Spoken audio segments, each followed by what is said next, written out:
और टीवी अखबार वाले जो बात कहेंगे जब वही बात हम मान लेंगे और वो हमारी समस्याओं के बारे में बात ही नहीं कर रहे हैं, तो हम भी अपनी समस्याओं की बात नहीं करेंगे। और जब हम भी अपनी समस्याओं की बात नहीं करेंगे तो हमारी समस्याओं की आवाज लोकतंत्र में कैसे उठेगी? और लोकतंत्र में जिनकी आवाज नहीं उठती है उनकी समस्याओं का समाधान नहीं होता है। अगर समाधान चाहते हो तो आवाज उठाना पड़ेगा। आवाज उठाने के लिए जानकारी चाहिए। जानकारी नहीं है तो आप आवाज नहीं उठा सकते हो, या आपके कुछ लोग आवाज उठाएंगे तो टीवी और अखबार वाले आपको गुमराह करने का काम करेंगे। जैसे हम लोग ये आवाज उठा रहे हैं कि देश में जाति आधारित जनगणना होनी चाहिए, तो टीवी अखबार वाले क्या करते? पहले तो वो इसको दिखाते नहीं, और जब इस पर चर्चा ही उनको करना पड़ता है, क्योंकि समाज में हम लोग ये आंदोलन चला है।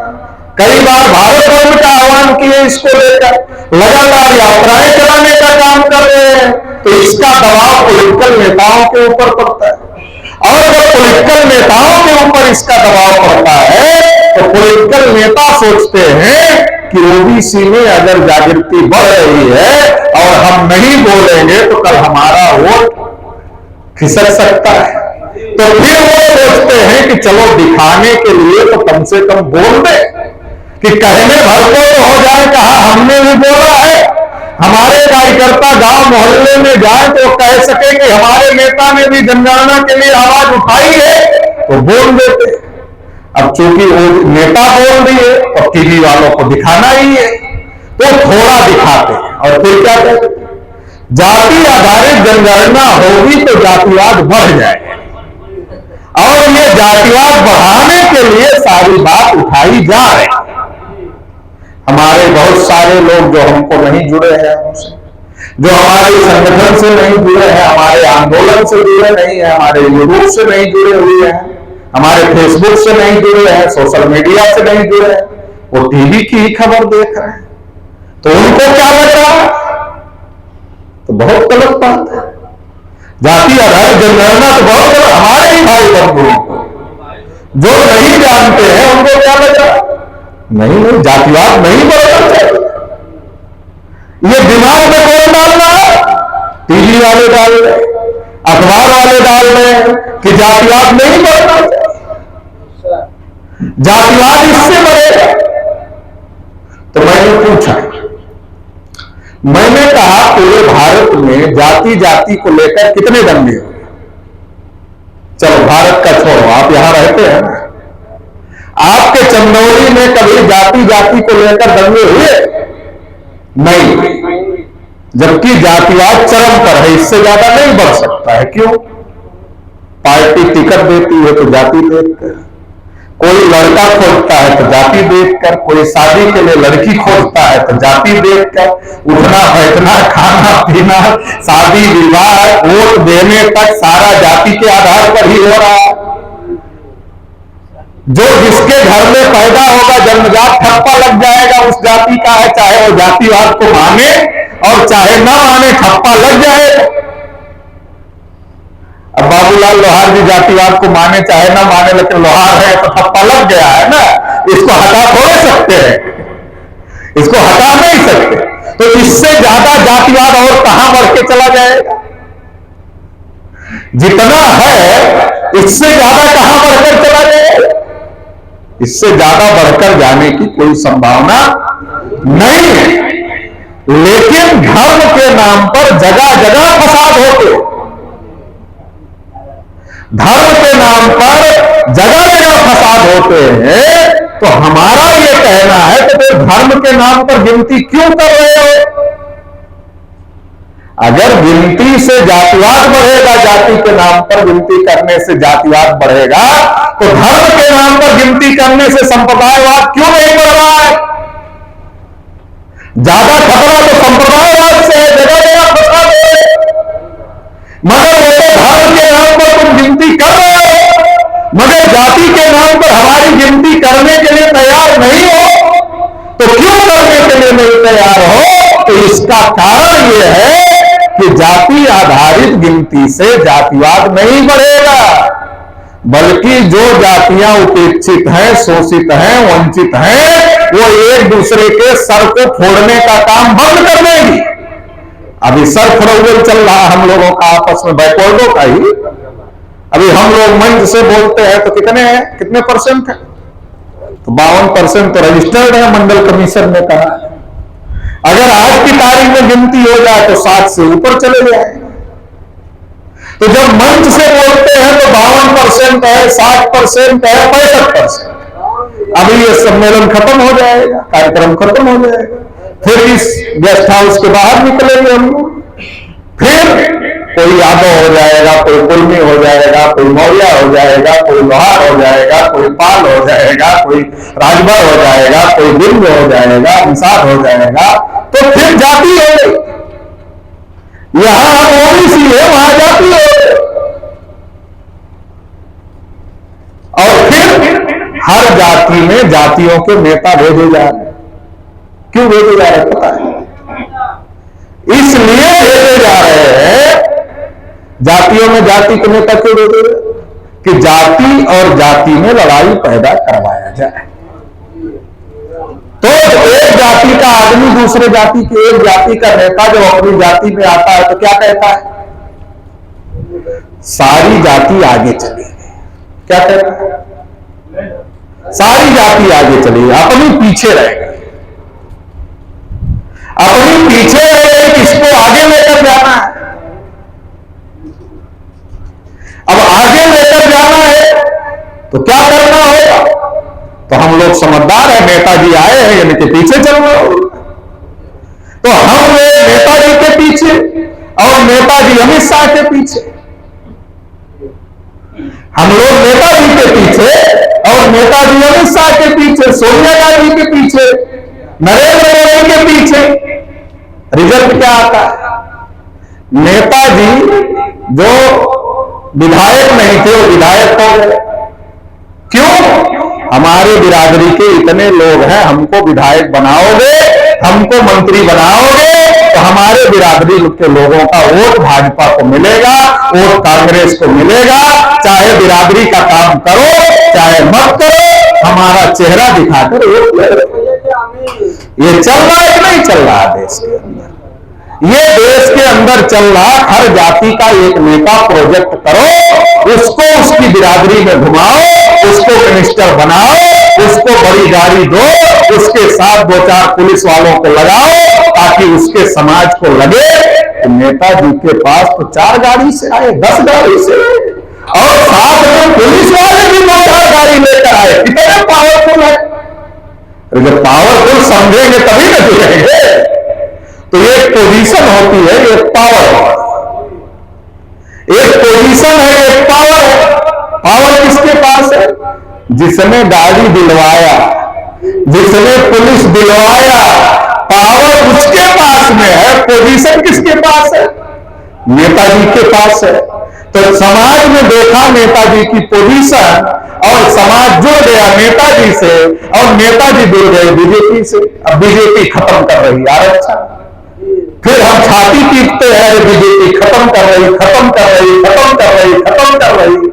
तो ये छाती जो हम पीटते हैं, ये खत्म करने का काम क्यों हो रहा है? क्योंकि हमारे लोगों के, हर जाति बिरादरी के लोग वहां जाकर दलाली खाने का काम कर रहे हैं। अभी पंचायत, ग्राम पंचायत अधिकारी के पदों की भर्ती का मामला है। ओबीसी को उत्तर प्रदेश में कितना % रिजर्वेशन लागू है? 27% लागू। तो कैलकुलेशन किया कितना % मिला? 9.5% मिला। जो ओबीसी के लिए सीटें आरक्षित की गई उसमें ओबीसी को 27% की जगह 9.5% रिजर्वेशन मिला। बहुत सारे मंत्री बने। अरे ग्राम पंचायत अधिकारी का रिजर्वेशन नहीं दिला सकते, IAS IPS का तो बात ही छोड़ दो, ग्राम पंचायत अधिकारी जो गांव का छोटा पद होता है उसमें पूरा रिजर्वेशन नहीं दिलवा पा रहे हैं। यूपीएससी में कहेंगे दिलवाने के लिए तो और भी कठिन काम है। 2015 में नरेंद्र मोदी ने 314 ओबीसी के बच्चे जो यूपीएससी की परीक्षा पास किए थे उनकी नियुक्ति को रोक दिया था। तो सवाल यह है कि देश में हो क्या रहा है ये समझना बहुत ज्यादा जरूरी है। बहुत सारे लोगों के पास जानकारी नहीं है, इसलिए कोई कुछ बताता है तो मान लेते हैं। तो ये जो जाति जाति के नाम पर नेताओं का इस्तेमाल हो रहा है, ये क्यों हो रहा? क्योंकि किसी जाति के पास आंकड़ा नहीं है कि उसकी जाति के कितने कितने लोग कहां हैं। तो उसको क्या लगता है, कुर्मी को क्या लगता है, अरे यादव आगे, यादव सब ले लेंगे। वे 17 में जब समाजवादी की सरकार थी तो बीजेपी वाले क्या कह रहे थे, एक एक घर में घुस रहे थे, कुर्मी के, मौर्य के, निषाद के, केवट के, राजभर के, बिंद के, लोहार के, बढ़ई के, नाई के, सबके घर में घुसे। क्या कहा पता है? कहा यादव ने सब ले लिया। कहा सबने लिया यादव, हमारी सरकार बनाओ, हम तो यादवों को देने वाले थे। जब यादवों को नहीं मिलेगा, क्योंकि यादव तो अपने को वोट देगा, तो हम यादव को नौकरी देंगे।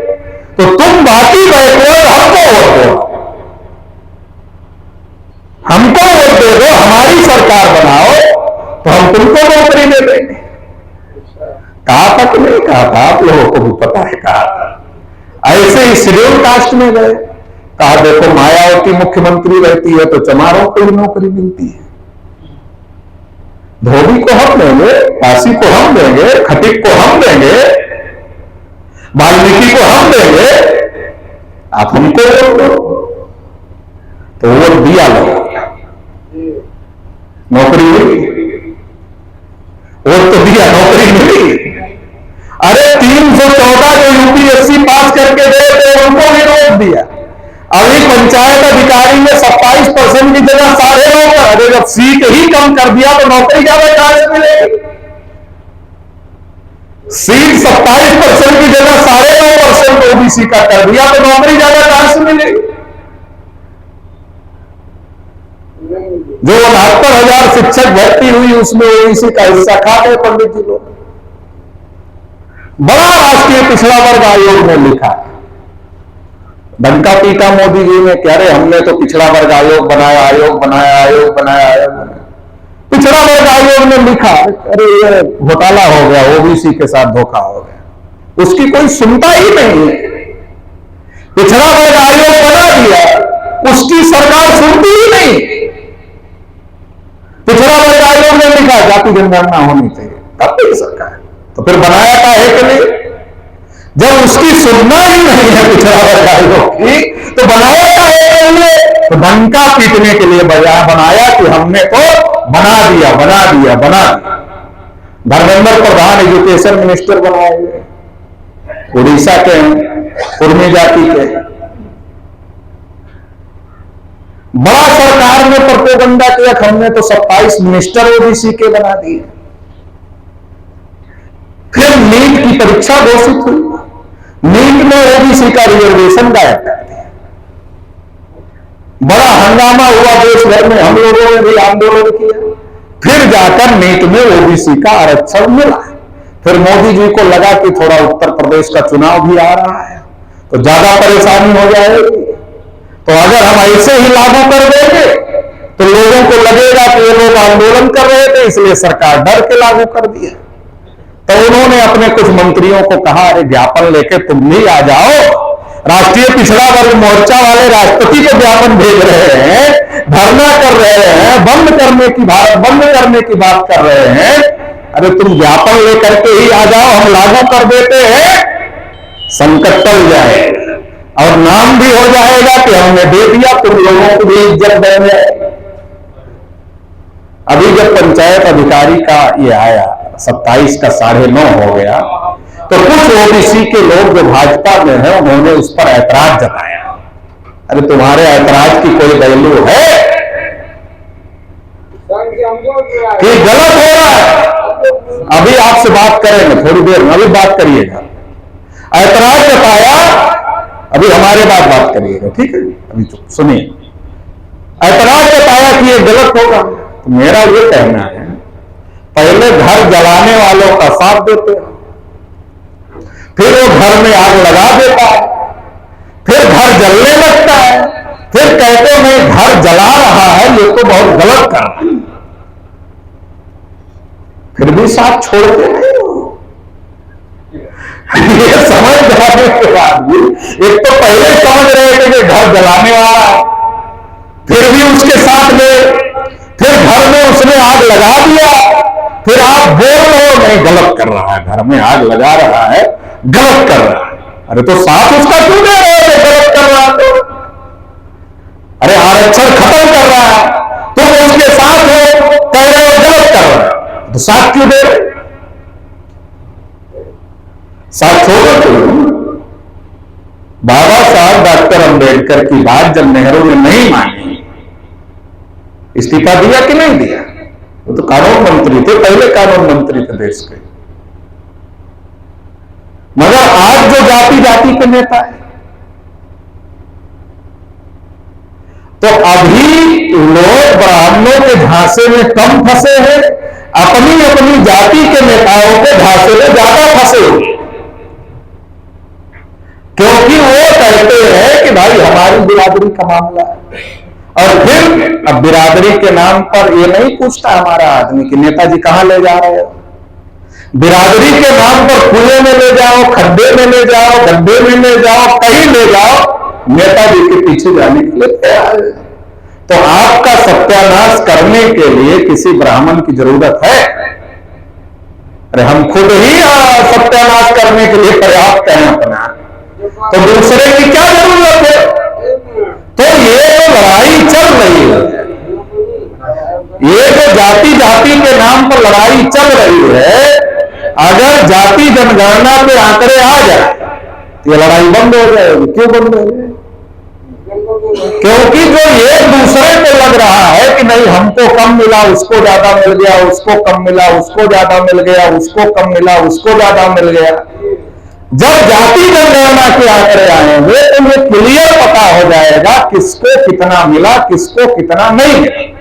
और इसके साथ ये भी पता चलेगा किसकी कितनी संख्या है। जब संख्या भी पता चलेगी, कितना मिला ये भी पता चलेगा, तो पता चलेगा जितनी संख्या है उसके अनुपात में तो किसी भी जाति को नहीं मिला। और जब ये पता चलेगा तो ये पता चलेगा कि किसी ने किसी का हिस्सा नहीं खाया, सबका हिस्सा 3.5% लोगों ने खाया। ये पता चलेगा। कैसे पता चलेगा? जब जाति जनगणना के आंकड़े आएंगे तो ये जातिवाद बढ़ाने का मामला, घटने का मामला नहीं है, ये ब्राह्मणों की पोल खुलने का मामला है कि हिंदू हिंदू हिंदू हिंदू हिंदू हिंदू हिंदू हिंदू हिंदू हिंदू हिंदू दिन रात हिंदू हिंदू। लोहिया जी ने एक किताब लिखा। अरे भाई शांत रहो, शांत रहो, बोले मत, बैठो सुनो। नहीं बैठने दो, बैठने दो, सुनो, बैठ के सुनो। लोहिया ने एक किताब लिखा, हिंदू बनाम हिंदू। डॉक्टर राम मनोहर लोहिया ने एक किताब लिखा, हिंदू बनाम हिंदू। तो एक हिंदू लोहिया जी के अनुसार, एक हिंदू जो अपने को कह रहे हैं वो देश पर राज कर रहे हैं, और वही हिंदू जो देश पर राज कर रहे हैं, अपने को हिंदू कर रहे हैं, वही दूसरे लोगों को जिनको हिंदू कह रहे हैं उनका हक अधिकार हड़प कर बैठे हुए हैं। तो ये लड़ाई है हिंदू बनाम हिंदू। हिंदू के नाम पर किसको मूर्ख बनाया जाए? कौन मूर्ख बन रहा है हिंदू के नाम पर?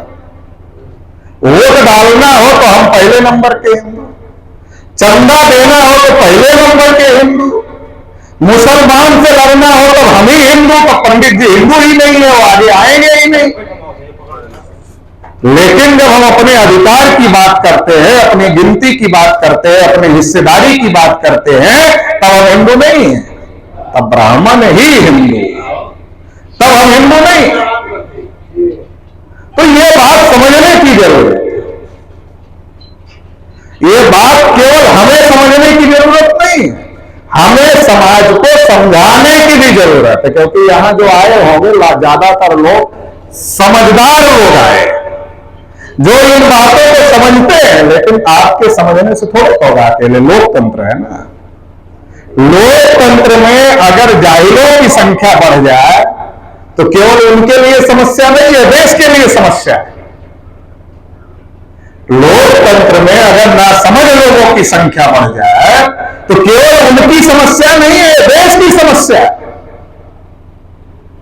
इसलिए अगर आखिर, क्योंकि सबका वोट बराबर है, ऐसा तो है नहीं कि आपको समझ में आता है तो आप वोट डालोगे 10 गिना जाएगा, जिसको समझ में नहीं आता है वो वोट डालेगा तो 1 गिना जाएगा, ऐसा तो है नहीं। आप समझदार हैं फिर भी आपका 1 ही वोट गिना जाएगा, और जो समझदार नहीं है उसका भी 1 ही वोट गिना जाएगा।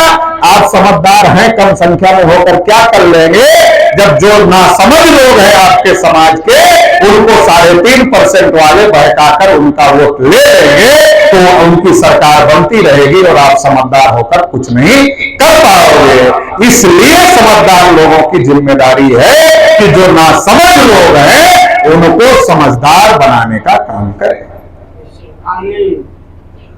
तो समझदार बनाने के लिए भी हम लोगों को कोशिश करने की जरूरत है। तो ये जो जाति आधारित जनगणना का मामला है, ये मामला केवल जातिवाद बढ़ाने घटाने का मामला नहीं है। ये मामला ये है कि आजादी के 75 साल में किसको कितना मिला, और नहीं मिला तो उसको कम से कम अब तो दे दो। जो लोग आगे चले गए उनको हम पीछे लाने की बात नहीं कर रहे, उनको मुबारकबाद देंगे। जो आगे चले गए उनको मुबारकबाद देंगे, मगर जो पीछे रह गए उनके लिए स्पेशल व्यवस्था बनाकर उन्हें भी तो राष्ट्र की मुख्य धारा में जोड़ने का काम करो। मगर ये आंकड़ा कहां से आएगा? तो जाति जनगणना से आंकड़ा है। मान लो सरकार कह रही सबका साथ सबका विकास, चलो मान लो अब ओबीसी का विकास करना है। चलो सरकार की नीयत एकदम बढ़िया हो गई, ओबीसी के लिए अच्छी हो गई कि नहीं अब ओबीसी का विकास होना चाहिए। तो विकास करने के लिए डाटा तो चाहिए कि ओबीसी में कितने लोग हैं जो कच्चे मकान में रहते हैं, ओबीसी में कितने लोग हैं जो पक्के मकान में रहते हैं, ओबीसी में कितने लोग हैं जिनके पास साइकिल है, कितने लोग हैं जिनके पास मोटरसाइकिल है, कितने लोग हैं जिनके पास कार है, कितने लोग हैं जो सरकारी नौकरी में है, कितने लोग हैं जो प्राइवेट नौकरी में है, कितने लोग हैं जो नौकरी में ही नहीं है, बेरोजगार है, कितने ठेला लगाते हैं, कितने रिक्शा चलाते हैं, कितने छोटा व्यवसाय करते हैं, कितने बड़ा व्यवसाय करते हैं। ये सारा आंकड़ा तो आना चाहिए। कितने कक्षा 8 पास है, कितने हाई स्कूल पास है, कितने हाई स्कूल फेल है, कितने इंटरमीडिएट पास है, कितने इंटरमीडिएट फेल है, कितने ग्रेजुएट है, कितने पोस्ट ग्रेजुएट है। ये सारा आंकड़ा होगा तो उस हिसाब से विकास की योजना बनाई जा सकती है। मगर ये डाटा ही 75 साल से ओबीसी का नहीं कलेक्ट किया गया तो विकास कैसे हो? 75 साल में ओबीसी का ये डाटा ही नहीं कलेक्ट किया गया तो विकास नहीं हो सकता है। और ये केवल नारा लगाकर वोट बटोरने का कार्यक्रम है। अच्छा, क्यों ना बटोर लिया जाए? हमारे जो लोग हैं उनको हल्दी लगाने की जरूरत नहीं पड़ती है। अगर उनको मान लो पीला करना है, ओबीसी एससी एसटी के लोगों को पीला करना है, मान लो हल्दी लगाना नहीं पड़ता है, दूर से दिखा दो। ऐसे देख लिया हल्दी पीले पड़ गए। जब देखकर ही पीले हो जाते हैं तो लगाने की क्या? कह दिया सबका साथ सबका विकास। तो हमारे लोग तो बहुत समझदार है इस मामले में, समझ गए कि पहले साथ देना पड़ता है तब विकास होता है। कहा नहीं उन लोगों ने नारा लगाया सबका साथ सबका विकास। तो हमारे लोग समझदार समझ गए पहले साथ देंगे तभी ना विकास होगा, तो साथ दे दिया। 14 में दिया, कहा नहीं अभी 5 साल में क्या होगा, इतना कांग्रेस ने बर्बाद करके रखा हुआ है, तो मोदी जी तो बड़ी मेहनत से 5 साल में सुधार है, लेकिन कितना होगा, तो दोबारा फिर दे दिए 19 में, तो हो गया विकास। 9 साल की उपलब्धियों में एक उपलब्धि ये भी है कि 314 ओबीसी के बच्चों की नियुक्ति रोक दी, जो यूपीएससी की परीक्षा पास की। बच्चों का खेल है यूपीएससी की परीक्षा पास करना। एक उपलब्धि ये भी है कि ओबीसी के बच्चों की स्कॉलरशिप बंद हो। 6 लाख स्कॉलरशिप तो केवल उत्तर प्रदेश में रुकी पड़ी है इस सत्र की। और पिछड़ा वर्ग कल्याण मंत्री कश्यप ने कहा बजट नहीं था इसलिए नहीं मिल पाया। अरे बजट नहीं था, कह रहे हो डबल इंजन की सरकार है, ट्रिपल इंजन की सरकार है, और बजट भी नहीं। अरे डबल इंजन की सरकार किस काम की है? जब बच्चों को पढ़ाने के लिए, वजीफा देने के लिए तुम्हारे पास बजट नहीं है, तो डबल इंजन की सरकार किस काम की? मगर ये पता थोड़े चलता है, लोग एक दिन अखबार में छोटी खबर आती है, दूसरे दिन गायब हो जाती है। इस पर कोई डिबेट थोड़े होता है टीवी पर। इसके लिए टीवी वालों को फुर्सत थोड़ी ही है कि 314 ओबीसी के बच्चों को क्रीमी लेयर के नाम पर नरेंद्र मोदी की सरकार ने हटा दिया। क्यों हटा दिया, इस पर टीवी डिबेट करे। छोटी खबर देते हैं, खत्म। 6 लाख बच्चों को उत्तर प्रदेश में वजीफा, केवल ओबीसी के 6 लाख बच्चों को उत्तर प्रदेश में वजीफा नहीं मिला, इस पर कोई टीवी डिबेट नहीं। 27% आरक्षण की जगह पंचायत अधिकारी ने 9.5% आरक्षण कर दिया, इस पर कोई टीवी डिबेट नहीं। शिक्षक भर्ती घोटाला हुआ, शिक्षक लोग जो उसमें थे वो लखनऊ में कितना दिन तक धरना चलाते रहे, कोई टीवी डिबेट नहीं हुआ। इस आपके अधिकारों के लिए टीवी पर डिबेट करने की फुर्सत टीवी वालों को नहीं। उन्हें इस बात की फुर्सत जरूर है कि पाकिस्तान के लोग भुखमरी से मर रहे हैं।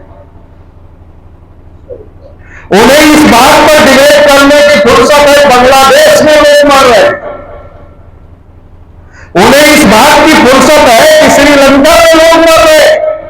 लेकिन जहां वो खाते हैं, जहां वो ऑफिस बनाए हुए हैं, जहां का पैसा लेते हैं, वहां की समस्याओं के बारे में डिबेट करने की टीवी वालों के पास में फुर्सत नहीं है। वहां की डिबेट वो नहीं करते, और हमारी समस्याओं के बारे में तो बिल्कुल भी नहीं करते।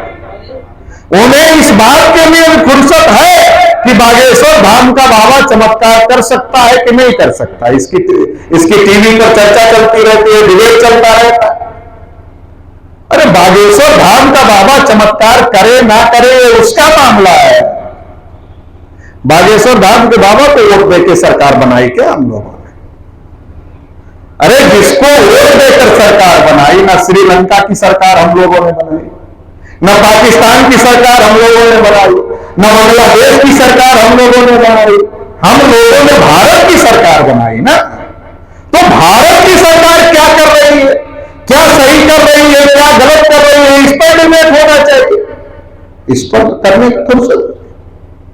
एक एक सरकारी चीज देखी जाए, आरक्षण की बात ना हम लोग कर रहे हैं, एक एक सरकारी चीज बेची जाए। यहां जितने लोग बैठे हैं सबकी इच्छा हो कि उनके बेटा बेटी को सरकारी नौकरी मिले। कहां से मिले? सरकारी बचेगा तब सरकारी नौकरी बचेगी, सरकारी नौकरी बचेगी तो सरकारी नौकरी मिले। अब जब मोदी जी कह रहे हैं हर चीज हम बेच देंगे, उन्होंने कहा व्यवसाय करना हमारा काम नहीं है सरकार का, इसलिए ट्रेन तक प्राइवेट चला दिया,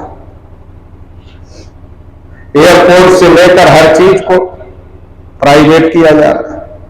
जो नवरत्न कंपनियां थी जो फायदे में थी उनको भी प्राइवेट बेचा जा रहा है। 14 में कहा था देश नहीं बिकने देगा, अभी मन ही मन कसम खा लिया कि देश नहीं बचने दूंगा। जब तक एक एक चीज अडानी जी को नहीं सौंप दूंगा तब तक चैन से नहीं बैठूंगा। मगर इस पर डिबेट नहीं होगी। जब देश में सरकारी कुछ रहेगा नहीं तो सरकारी नौकरी कहां मिलेगी? और जब सरकारी नौकरी जमीन नहीं बचेगी तो आपका आरक्षण कहां रहेगा? आरक्षण तो सरकारी जगह है ना। इस पर कोई टीवी डिबेट है? इस पर अखबारों में कोई आर्टिकल है? नहीं। जो देश का मुद्दा है, जो आम जनता का मुद्दा है, जो इस देश की बहुसंख्यक आबादी से जुड़ा मुद्दा है, इस पर कोई टीवी डिबेट नहीं। 75 साल की आजादी में किसानों को उनकी फसल की कीमत निर्धारित करने का अधिकार नहीं मिला। इस माइक पर हम बोल रहे हैं, इसको जिसने बनाया उसने तय किया ये कितने में मार्केट में खरीदा जाएगा, बेचा जाएगा। आप गाड़ी से आए हैं, गाड़ी जिसने बनाया उसने तय किया कितने में। आप साइकिल, मोटरसाइकिल, कार, कुर्सी, जो भी सामान मार्केट से खरीदते, कौन तय करता? खरीदने वाला तय करता है, बेचने वाला तय करता है। बेचने और बनाने वाला तय करता है कि आपको कितने में मिले। लेकिन हम किसान लोग गेहूं पैदा करते, धान पैदा करते, बहुत सारी चीज पैदा करते, तो बेचने वाला तय करता है, खरीदने वाला तय करता है। हमारा कौन तय करता है? अच्छा, हमारा खरीदने वाला तय करता है, बाकी का बनाने वाला, बेचने वाला तय करता है। तो ये हमारे साथ उल्टा क्यों चल रहा है 75 साल से? क्यों चल रहा है उल्टा? और इसकी वजह से किसान और मजदूर, एक तो किसान और जो किसानी पर डिपेंड मजदूर है, उसकी हालत खराब। किसान आत्महत्या कर रहे हैं, अगली फसल के लिए लोन लेते हैं, अगली फसल फिर घाटे में चली जाती है, लोन फिर बढ़ जाता है, फिर अगली फसल घाटे में चली जाती है, फिर लोन बढ़ जाता है। तो एक दिन ऐसा आता है, इतना पुलिस वाले आते हैं, बैंक वाले आते हैं, घर का चक्कर लगाते हैं, तो एक दिन वो जहर खाता है, मर जाता है, ऊपर चला जाता है। ये देश में हो रहा है, मगर इसके बारे में बात नहीं होती। ये सब बातें ना हो इसलिए यहां की बात ही मत करो, पाकिस्तान की बात करते रहो, खुश हो जाएंगे लोग। क्योंकि हमारे लोगों की आदत है, अपने सुख से उतना सुखी महसूस नहीं करते हैं जितना पड़ोसी के दुख से अपने को सुखी महसूस करते हैं। वो जानते हैं वो जानते हैं कि जब ये दिखाया जाएगा पाकिस्तान, अरे पाकिस्तान तो खत्म होना, अच्छा अरे क्या बात है, खुश हो। मोदी जी ने पाकिस्तान को खदेड़ दिया। कहां खदेड़ दिया? 1 इंच पीछे किया क्या? नहीं, 1 इंच पीछे तो नहीं कर पाए, मगर भाषण में खदेड़ दिया। 1 इंच पीछे नहीं कर पाए, मगर भाषण में तो खदेड़ ही दिया। तो भाषण सुनकर ये हमारे लोग खुश हो जाते हैं। गाना कौन सा बज रहा है इससे कोई मतलब